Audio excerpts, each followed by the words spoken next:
প্রিয় দর্শক, আমি আজকে আমার ঘর এবং বাহিরের তাপমাত্রা পরিমাপ করব। আপনারা দেখুন, আমার ঘরের ভিতরে থার্মোমিটারে দেখাচ্ছে 32 ডিগ্রি সেন্টিগ্রেড।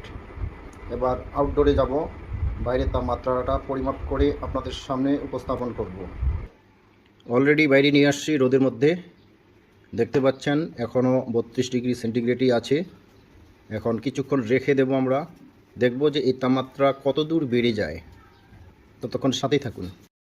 আপনারা দেখছেন গুগলের তাপমাত্রা, যেটি আজকে এই মুহূর্তে দেখাচ্ছে 36 ডিগ্রি সেন্টিগ্রেড, এবং বিকেল 4টা নাগাদ সেই তাপমাত্রা পৌঁছে যাবে 38 ডিগ্রি সেন্টিগ্রেডে।